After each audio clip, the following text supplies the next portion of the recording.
அப்ப இருந்தே ஒரு இது ஃபாலோ பண்ணிட்டாரு. அந்த அப்பா கேரக்டர்லாம் நடிக்கல. அவர் அதான் ஹீரோவோட ஃப்ரெண்டாவே வந்துட்டாரு நெறைய படம். கொஞ்சம் யூத் கெட்டப்லாம் போட்டோன்னே, அது அவருக்கு செட் ஆயிருச்சு. Okay, okay. அப்படி நடிச்சோன்னே, அப்புறம் அப்பா கேரக்டர்லாம் அவாய்ட் பண்ணிட்டாரு. சார் நம்ம வேற ஒரு படம் சொன்னீங்க, நம்ம நடிக்க வாய்ப்பு இல்ல. இப்போ இதில கவுண்டமணி சார் கூட நான் நடிக்கணும். ஓகே. ஆனா ஒரு கண்டிஷன். அ 2 சீன்ல நான் அடி வாங்கணும்னாரு. கவுண்டமணி அண்ணன்கிட்ட. ஓகே. அது எனக்கு ஒரு ஆசைன்னாரு. நான் சொன்னேன் 4 சீன்ல அடி வாங்குவீங்க வாங்க. ரொம்ப பவ்யமா இருப்பாரு. பணிவா இருப்பாரு. யாரு பயப்படுவார். சார்? செந்தில் அண்ணன். செந்தில் சார். ஓ! ரியல் கேரக்டர்லயுமே அப்படிதான் ஆமா. இருப்பாங்களா? அவர கண்டா கொஞ்சம் பயப்படுவாரு. இது பண்ணுவாரு. ஓ! தனியா பேசுவாரு. அது வேற. ம்.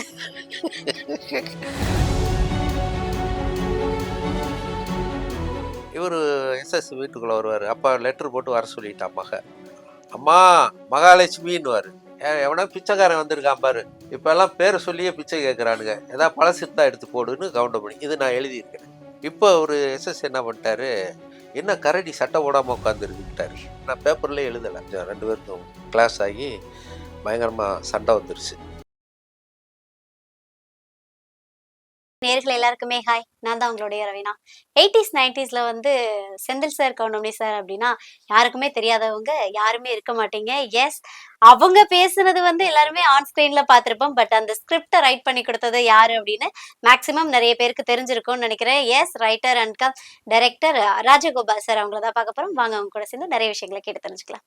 சார் வணக்கம் சார். வணக்கம்மா. சார் காமெடி வந்து ஒரு பக்கம் ரசிக்கக்கூடியது, நல்லா சிரிக்க வைக்கக்கூடியதா இருந்தாலுமே வந்து நெறைய காமெடில பார்த்தீங்கன்னா, பாடி ஷேமிங் பண்ணியே வந்து சிரிக்க வைக்கக்கூடியதா இருக்கும். ஸோ இந்த காமெடிஸ்க்கு வந்து பாடி ஷேமிங் அவ்ளோ முக்கியம்னு நெனைக்கிறீங்களா? முக்கியம்னு சொல்லல. அது இருந்தா நல்லா இருக்கும். ஓகே. கமல் சார் சொல்லுவாரே அது மாரி. சாமி, கடவுள் இல்லேன்னு சொல்லல. இருந்தா நல்லா இருக்கும்ன மாரி. அது ஏன்னா காமெடியன்ஸ் பூராமே கொஞ்சம் அப்படி அப்படி இப்படி தான் இருப்பாங்க. அப்படிங்கும்போது அவங்கள அப்படி பேசுறது தான் நல்லாருக்கும். இப்போ வந்து ஒரு உதாரணத்துக்கு ஒரு ஒரு படத்துல ஒரு கவுண்டமணி ஒ மண்டை வழுக்கையா இருக்கும். ஓகே. ஒரு இளநீ கேட்பாரு. ம். குடுத்தோன்னே இளநீ கவுண்டமணி குடுத்தோன்னே, "இது என்னய்யா? இன்னும் இத விட வழுக்கையா வேணும்னான்." அப்படியே மண்டைய புடிச்சு, "இந்த இந்த இந்த மண்டை வழுக்கைக்கு உனக்கு வழுக்க கேட்குதான்னுவாரு." அது அந்த சீனுக்கு பண்ணி தானே ஆகணும். ஓகே, அது ஓகே. வழுக்கு மண்டையா இருக்குன்னா, வழுக்கைய தான் சொல்லி தான் ஆகணும். அது ம். மாரி என்னைய பொறுத்தவரைக்கும் அது தப்பு இல்லைன்னு நெனைக்கிறேன். ஓகே. ஏன்னா, செந்தில் அண்ணன்லாம் இப்ப கொஞ்சம் கிளாமர் ஆயிட்டாரு. ஆனா வந்த புதுசுலலாம் அவரெல்லாம் பாடி ஷேமிங் பண்ணா தானே காமெடி வரும். செந்தில் சார் சரி. இப்ப கிளாமர் ஆயிட்டாரா? ஆமா. முன்ன விட நீங்க பழைய படத்த பார்த்தத விட தூறல் நின்னு போச்சு, பசி படம்லாம் பார்த்தீங்கன்னா, ரொம்ப இதா இருப்பாரு. இப்ப வந்து நல்லா கொஞ்சம் ஷைனிங் ஆயிட்டார்ல. அத விட பெட்டரா இருக்காரு. அது ஓகே. மாரி வடிவேலு, சின்ன கவுண்டரு, இந்த தேவர் மான்லலாம் எப்படி இருப்பாரு? ஆமா. ரொம்ப லீனா இருப்பாங்க. இருப்பாரு. அப்ப அந்த பாடிய கிண்டல் பண்ணி தானே ஆவணும். ம். இப்ப யோகி பாபு இப்ப எடுத்துக்கங்க. அவரு ஒரு டைப்பா இருக்காரு. இப்ப முடியெல்லாம் இருக்கு. ஏன்னா நான் மொட்டை அடிச்சுக்கிறேன்னுவாரு இந்த ஒரு படத்துல. டேய்! அந்த மண்டைய வச்சு தான் நீ சோறு தின்னுட்டு இருக்கிற. அதையும் வெட்டிட்டேன்னா எங்கடா சோத்துக்கு பிச்சை எடுப்பியாடான்னு கேட்பாரு கவுண்டமணி. இப்ப இந்த படத்துல. ஒத்த ஓட்டு முத்தையால. ஓ! ஓகே, அது ஓகே. மாரி பாடி ஷேமிங் தேவையான இடத்துல இருந்தா நல்லா தான் இருக்கும். Okay, okay. யாரையும் ஹர்ட் பண்ணாம இருந்தா ஹர்ட் ஆ, பண்ணாம இருக்கும். ஓகே. இப்ப நீங்க சொல்றீங்கல்ல, இந்த மாதிரி ஸ்கிரிப்ட் நீங்க பண்ணிடுவீங்க. பண்ணிட்டு அவங்க கிட்ட கொண்டு போய் குடுக்கும்போது, யாராவது ஹர்ட் ஆயிருக்காங்களா? "என்னப்பா இப்படி பண்ணியிருக்க? இப்படி எழுதியிருக்க?" அப்படின்னு சொல்லி. பெரிய மருதுன்னு ஒரு படம். ஓகே. அது வந்து விஜயகாந்த் சார் படம். ம். அதுல வந்து சங்கிலி முருகன் சார் தான் ப்ரொடியூசரு. ஓகே. அதுலேருந்து என்னாச்சுன்னா, கவுண்டமணி அண்ணன், செந்தில் அண்ணன் இதெல்லாம் நெறைய படத்துல பேட்டியில சொல்லியிருக்கேன். ஆ எஸ்.எஸ். அண்ணன், எஸ்.எஸ். சந்திரன், கவுண்டமணி அண்ணனுக்கு ஒரு சீன் எடுத்துக்கிட்டு இருந்தோம் காம்பினேஷனு. அதில கொஞ்சம் 2 பேருக்கும் கிளாஷ் ஆகி பயங்கரமா சண்டை வந்துருச்சு. ஓகே. சண்டை வந்தோன்னே நாங்கலாம் பிரிச்சு விட்டோம். எஸ்.எஸ். சந்திரன் ஒரு ரூம்குள்ள போயிட்டாரு. கவுண்டமணி ஒரு ரூம்குள்ள போயிட்டாரு. இப்போ எஸ்.எஸ். சந்திரன் என்னைய கூப்பிட்டாரு. யார அசிஸ்டண்ட்ட விட்டு கூப்பிட்டாரு. நான் போனேன். "அண்ணே" அப்படின்னேன். "ஏப்பா நீ அவனுக்கு முன்னாடியே நான் உனக்கு பழக்கம். என் படம் தான் நீ பண்ணியிருக்க. அது ஏன் வந்து மாமனார்ன்னோனே அவன் அவன் என்னைய விட மூத்தவன்யா. அவன் மாமனாரு, நான் மருமகன். நான் மாமனாரு, அவன் மருமகனா? எதுக்கு இப்படி எழுதுற? அதனால தான் இந்த சண்டையே வந்தது." ஓ! அப்படின்னா நான் சொன்னேன், "அண்ணே எஸ்.எஸ். சந்திரன் மாமனார், கவுண்டமணி மருமகன் அப்படி நான் எழுதவே இல்ல. ம். ஒரு ட்ராக் எழுதுறோம். கதை எழுதுற மாரி தான் ட்ராக்கு. அந்த ட்ராக்ல வந்து கவுண்டமணி அண்ணன் வந்து ஒரு மீன்காரியை கல்யாணம் பண்ணியிருக்காரு. ஒரு பூக்காரியை செட் பண்ணிக்கிறாரு. அவர் காரணம் கேட்கும்போது, மீன் நாத்தம் அடிக்குது அவகிட்ட படுத்தா. அதனால பூக்காரிய கட்டிக்கிட்டேன்றார். ம். செட்டப் பண்ணிக்கிட்டேன்றாரு. இப்படி இருக்கும்போது, இவ வந்து மனைவி வந்து நம்ம அப்பாவ கூப்பிட்டு, இந்த ஆள கண்டிக்கணும்னு சொல்லி ஒரு அப்பாவ கூப்பிடுறார். ம். அந்த அப்பான்னு தான் நான் போட்டிருப்பேன். கவுண்டமணிக்கு மாமனார்ன்னு போட்டிருப்பேன். எஸ்.எஸ். சந்திரன் நான் போடல. உங்கள அந்த கேரக்டருக்கு ஃபிக்ஸ் பண்ணவரு Sangili Murugan. Okay, producer. Okay. அவர் நாடகங்கள்ல நீங்களும் பண்ணியிருக்கீங்க, அவரும் பண்ணியிருக்காரு. அவரு எஸ்.எஸ். இந்த அப்பா கேரக்டர் போட்டுக்கலாமான்னாரு. ஓகே அப்டின்னேன். புரொடியூசர் சொல்லும்போது நான் எப்படி மறுப்பு சொல்ல முடியும்? ஓகே. அதனால நீங்களே எனக்கு நல்ல நண்பர்ங்கிறனால நான் ஓகேன்னு சொன்னேன். "இதுல என்னண்ணே தப்பு இருக்கு?" அப்டின்னேன். அதுக்கு வருத்தப்பட்டாரு அவரு. "நீ ம். நீ இப்படி சொன்னதுனால தான் இதாச்சு" அப்டின்னு. ஏன்னா சண்டையில வந்து எஸ்.எஸ். சந்திரன் மேல தான் தப்பு. சண்டை ஆரம்பிச்சதுக்கு காரணம், கவுண்டமணி அண்ணன் ஃபேர் பாடியோட உட்காந்துருப்பாரு. ம். இவரு எஸ்.எஸ். வீட்டுக்குள்ள வருவாரு. அப்பா லெட்டர் போட்டு வர சொல்லிட்டா மக. வந்துட்டார். தாரணி தான் அவர் ஒய்ஃபா நடிச்சாங்க கவுண்டமணி அண்ணன். அம்மா மகாலட்சுமின்னுவாரு. அதாவது பேரு மகாலட்சுமி. எவனோ பிச்சைக்காரன் வந்திருக்கான் பாரு. இப்பல்லாம் பேர சொல்லியே பிச்சை கேட்கறானுங்க. ஏதாவது பழசு இருந்தா எடுத்து போடுன்னு கவுண்டமணி. இது நான் எழுதியிருக்கிறேன். Okay, okay. இப்போ அவரு எஸ்.எஸ். என்ன பண்ணிட்டாரு, என்ன கரடி சட்டை போடாம உட்காந்துருக்குன்ட்டாரு. கவுண்டர் இவரு சொன்னாருங்கிறதுக்காக அது நான் பேப்பர்லயே எழுதல. ம், ம். கட்ன்ட்டாரு கவுண்டமணி. என்.கே. விஸ்வநாதன் சார். அவரு தான் இப்ப இல்ல அவரு இறந்துட்டாரு. அவரு தான் கேமரா, டைரக்ஷன். கட் அப்படின்னோன்னே பார்த்தா இவரு என்ன அப்படின்னா, "ஏப்பா ராஜகோபால் அந்த டயலாக் இருக்கா பேப்பர்ல?" அப்படின்னாரு. ஓ! இல்லண்ணே. அப்புறம் வாய பார்த்துக்கிட்டு இருக்கிற? சொல்லு அவன்கிட்ட. டேய் எழுதுறது தான் பேசுறேன்னு நான் எதுக்குடா? வெந்நீராட மூர்த்திய கூப்பிட்டுருக்கலாம்லன்னு அவர் கேட்க. ஏன்டா வெந்நீராட மூர்த்தி உனக்கு அவ்வளோ இளிச்சவாயனாடா? அவன் 4 தலைமுறை நடிக்கிறான்டான்னு இவரு அடிதடி உருள்றாங்க. இதுல கேட்டாரு அவரு எஸ்.எஸ். அண்ணே என்னைய வருத்தப்பட்டாரு. இப்படி இப்படி ஒரு விஷயம் அந்த அந்த படத்துல நடந்தது. புரியுது. அப்புறம் நான் சொன்னேன், "அண்ணே நான் அவரு வந்து அவரு வந்து இப்படி திரும்பாம, அம்மா ம். மகாலட்சுமியோட பிச்சைக்காரன்னு சொல்றாரு. அது லாஜிக் இருக்கு. நீங்க ஓகே. மருமையன்னு தெரியும்ல உங்களுக்கு. ம். அப்புறம் கரடி என்ன சட்டை போட உட்காந்துருக்குன்னு கேட்டா லாஜிக் இல்லைல்லன்னு நான் சொன்னேன். Okay, okay, okay. காமெடியில நீங்க சில நேரம் லாஜிக் இல்லன்றீங்க. உங்களுக்கு தேவைன்னா லாஜிக் வேணுன்னுவீங்க, இல்லைன்னா வேணான்னுவீங்க அப்படின்னு ஒரு எஸ்.எஸ். அதுக்கு அடுத்த சீன் பண்றப்ப இத விட பெரிய சண்டையாச்சு. ஓ! அன்னைக்கே காம்ப்ரமைஸ் ஆகி இதாகி எடுக்க எடுக்க ஆரம்பிச்சோம். இவரு வந்து அ என்ன சொல்யூஷன்னா மக கேட்டதுக்கு, இவரு செட் பண்ணியிருக்க பூக்காரிய இவரு செட் பண்ணிருவாரு. எஸ்.எஸ். சந்திரன். எப்படின்னா வயசாகி வேட்டி சட்டையெல்லாம் போட்டிருந்து நரைச்ச முடியோட இருந்தவரு, யூத் விக் வச்சு, ஷார்ட்ஸ் போட்டு, டீ ஷர்ட் போட்டு, யூத் மாரி அந்த பொண்ணுகிட்ட போயி பிக்கப் பண்ணிருவாரு அவள, பூக்காரிய. ம். அவ வந்து எப்படின்னா ஒரு host character voice host. Senthil அண்ணனோட அக்கா. ஓகே. செந்தில் அண்ணனுக்கு என்னன்னா, ஜோசியர் என்ன சொல்லியிருக்கான், உங்க அக்கா கல்யாணம் ஆனா தான்டா உனக்கு ஆகுன்ருக்கான். ம். அதுக்காக அக்காவ இவனுக்கிட்ட தள்ளி விடணும்னு அவர் இருக்காரு. இப்ப எஸ்.எஸ். வந்தோனே, அக்கா அவன விட இந்த ஆளு வசதியா இருக்காருன்னு கோர்த்து விட்டான். இப்ப கல்யாணமே பண்ணிட்டு வீட்டுக்கு வர்றாரு. அடுத்த ஆ. சீன்ல. மாலையோட வர்றாரு. இப்ப வரும்போது, யார் இவன் திருவிழால ஜவ்வு மிட்டாய் விக்கிற மாரி இருக்கான்னு கவுண்டமணிக்கு எழுதியிருக்கேன். இவரு வந்து மாமனார் அடையாளம் தெரியாதுல்ல. ஓகே, யூத்தா ஓகே. இருக்காரு. யார்றா நீயி? திருவிழா இது ஜவ்வு மிட்டாய் விக்கிற மாரின்னா. இதுக்கு கவுண்டர் போடுறேன்னு சொல்லி எஸ்.எஸ். சந்திரன், நீ யார்றா ஜல்லிக்கட்டுல மாடு புடிக்கிற மாரி இருக்கன்னு கேட்டாரு. அதுக்கு ஒரு சண்டை. எழுதாதெல்லாம் நீ என்னடா சொல்றன்னு இவரு அடிக்க, அவர் அடிக்க இதாகி பெரிய பிரச்சனை ஆச்சு. கவுண்டமணி சார் ரொம்ப கோவப்படுவாரா சார் செட்ல? இல்ல கோவம் சில நேரத்துல வரும். ஓகே. ஏன்னா, அதாவது அ போய் பேசிட்டு இருக்கும்போதே படங்களா இருக்கட்டும், மத்த இடங்களா இருக்கட்டும், ஒரு ஃப்ளோல ஒரு காமெடி வரதான் செய்யும். பட் நீங்க ஆமா, சொல்றது படி பார்த்தா நெறைய இடங்கள்ல கோவப்பட்டுருப்பாரு போலயே! ஆமா. அது ஓ!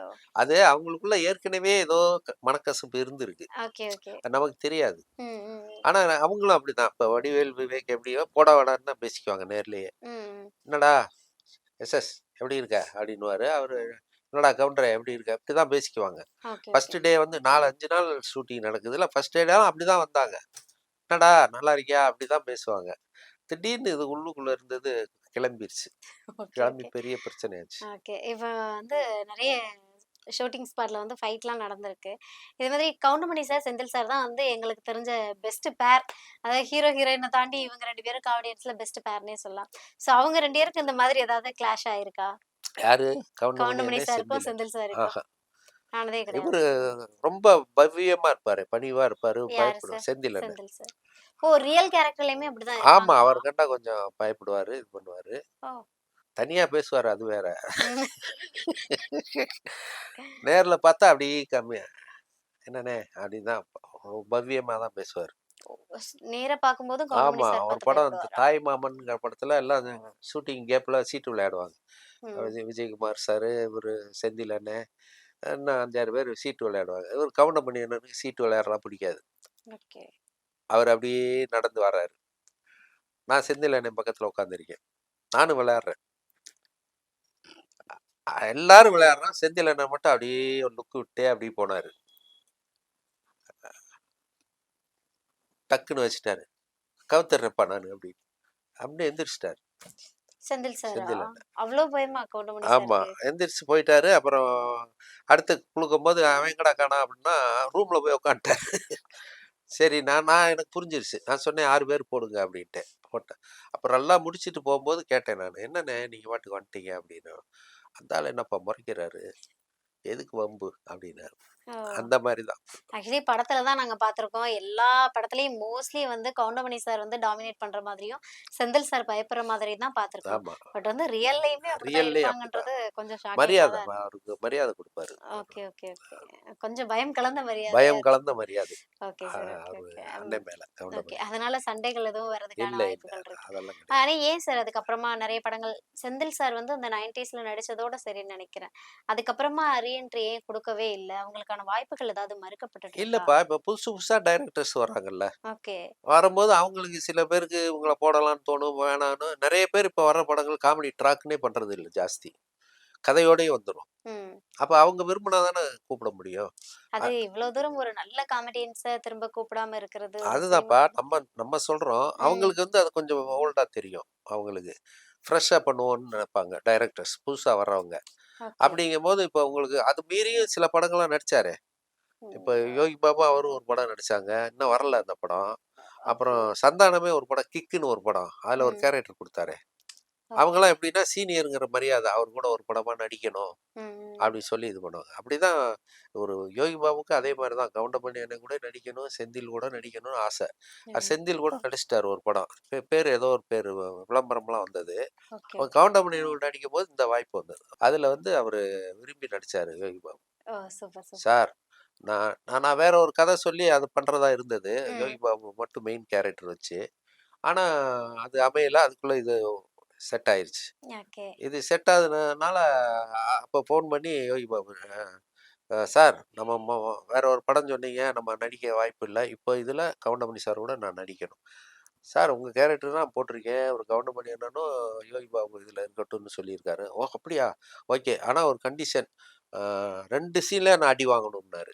கவுண்டமணி அண்ணன்கிட்ட. ஓகே, அது ஓகே. எனக்கு ஒரு ஆசைன்னாரு. நான் சொன்னேன் 4 சீன்ல அடி வாங்குவீங்க வாங்க. ஓகே, அதே ஓகே. மாரி 4 சீன்ல அடி வாங்க வச்சேன். ஓக் அது வந்துமா நெறைய பேட்டியில சொல்லிட்டேன். ம். அந்த கொரோனா வந்ததுல்ல. ஆமா சார். கொரோனா அப்ப வீட்லயே எல்லாரும் அடைஞ்சு கிடந்தோம். ம். அந்த மாரி டைம்ல நான் 2, 3 கதை பண்ணி வச்சேன். ஓகே. அதுல இது ஒரு கதை. ம். இது வந்து கவுண்டமணி சாருக்குன்னு நான் பண்ணல. பொதுவா ஓ! ஒரு அப்பா, 3 பொண்ணுங்க. ம். அவரு அரசியல்வாதி. இப்படிதான் பண்ணியிருந்தேன். ஓகே.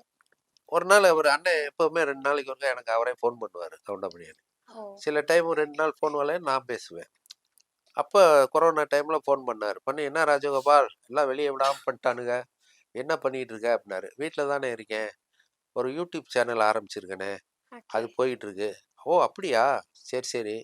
அப்புறம் 2, 3 கதை பண்ணி வச்சிருக்கிறேனே." அப்படின்னு. ம். "ஆ அப்படியா? என்ன கதை? அதுல ஏதாவது ஒரு கதை சொல்லுன்னாரு." ஃபோன்லயே சொன்னேன். இந்த கதைய சொன்னேன்.